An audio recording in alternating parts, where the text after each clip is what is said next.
بہت سی اسکیمز ہیں. آپ ایک بات پوچھو گے اس کے لیے الگ اسکیم ہے. مطلب ایسی چیزیں آ چکی ہیں کہ اگر ہم کوئی کہہ رہا ہے کہ ہم چلو ہمارا وقت نکل گیا ہے کہ اب ہم اس وقت تعلیم حاصل نہیں کر پائے, تو کوئی عمر دراز ہے وہ سیکھنا چاہے تو اس کے لیے سارے دروازے کھلے ہیں, کیونکہ سیکھنے کے لیے جو ہے کوئی عمر نہیں ہے, اس میں کوئی شرم کی بات نہیں ہے. ہم بھی سیکھ رہے ہیں, ہم سیکھتے رہیں گے. انگلش میں ہم انگریزی میں کہتے ہیں ایک فریز یوز ہوتا ہے وارم ٹو ٹامب, ماں کی شکل سے قبر تک جو ہے انسان سیکھتا رہتا ہے, اس میں کوئی شرم کی بات نہیں ہوتی. تو اس میں اب یہ اس پہ اسکیمز پہ تو بات ہو چکی ہے. میں دو تین جو ہمارے اساتذہ اکرام کے جو ایشوز ہیں ان کے اوپر میں تھوڑی روشنی ڈالنا چاہوں گا یہاں پہ. جیسے بات چلی ہے, اب میں جتنے بھی اساتذہ اکرام ہیں, کیا مجھے کوئی یہاں بتائے گا کوئی خوش ہے کہ میرے سبھی بچے اسکول آتے ہیں؟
یہ ایک بچے کی تربیت کے لیے ہی ہو رہے ہیں.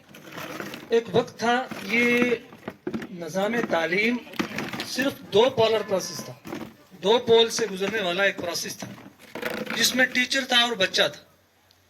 جب یہ پروسیس کمرشل نہیں تھا, جب یہ نظام تعلیم کو پڑھاتا تھا, بچہ ٹیچر کے گھر جاتا تھا, اس کی خدمت کرتا تھا, وہاں سے عالم بنتا تھا, فاضل بنتا تھا اور گھر آ جاتا تھا. ٹھیک, یہ جو اڈلٹ ایجوکیشن ہے وہ بند ہو گیا تھا, دوبارہ سے یہ سٹارٹ ہوا ہے. اس کو NILP کہا جاتا ہے. یہ ایک نئی اسکیم ہے. اس میں 15 سال سے اوپر کے تمام لوگوں کے لیے جو ہے تعلیم کا بندوبست کیا گیا ہے.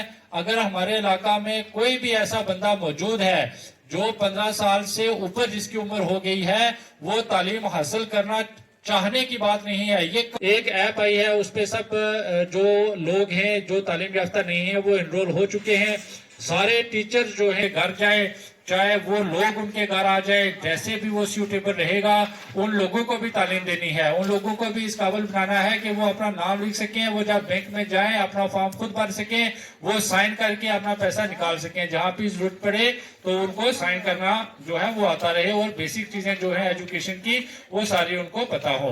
کروں گا کہ تھوڑا سا آپ اس میں پہل کریں, قدم بڑھائیں, ساتھ دیں اور اساتذہ کے حوصلے کو بڑھائیں, تاکہ یہ بچے ہمارے اسی سکول کے صحن میں کھانے پینے کے ساتھ ساتھ یہاں پر اچھے طریقے سے کھیل پھول سکیں, پڑھ سکیں, اور یہی بچے کل پڑھ کر ہمارے سماج کی, ہماری قوم کی, ہمارے ملک کی خدمت کرنے کے لیے یہی بچے تیار ہوں گے. اور انہی بچوں میں سے کوئی ڈاکٹر بنے گا, کوئی انجینئر بنے گا, کوئی پائلٹ بنے گا, کوئی سائنسدان بنے گا, کوئی بڑے سے بڑا جنرل اور کرنل بنے گا. اور وہ بچے کہاں سے تیار ہوں گے؟ وہ اسی آنگن سے, جس کو ہم ایک طرف رکھ کر یہ سمجھتے ہیں کہ یہ سرکاری مال ہے, یہ جو سرکار نے ہمیں دی, ہمارے بچوں کے لیے دی, ہماری قوم کے لیے دی, یہ ہمارا سرمایہ ہے. اس کو ہم کام لینے پہ آتی ہے اس نے وہ کام آپ سے لینا ہی لینا ہے. تو یہ شروعات ہے ایس ایم سی کو امپاور کرنے کی. یہ پہلا سٹیپ ہے. اب آنے والے ٹائم میں ایس ایم سی بہت امپاور ہو جائے گی. اس کے پاس بہت ساری ابھی اگزامپل چل رہی تھی کہ گجرات اور میں ایس ایم سی ریکمینڈ کرتی ہے, اس کے بعد کسی ٹیچر کی ٹرانسفر ہوتی ہے. اگر ایس ایم سی لکھ کے نہیں دیتی تو ٹیچر کی ٹرانسفرز بھی نہیں ہو رہی ہیں. وہی ٹائم یہاں پہ آنے والا ہے. تو جتنا جلدی ہم اپنی کمیونٹی کو, اپنے ایس ایم سی ممبر کو جانکاری دیں گے ان سب پالیسیز کی, اتنا ہی ہمارے لیے یہ آنے والا وقت جو ہے وہ فائدہ مند رہے گا.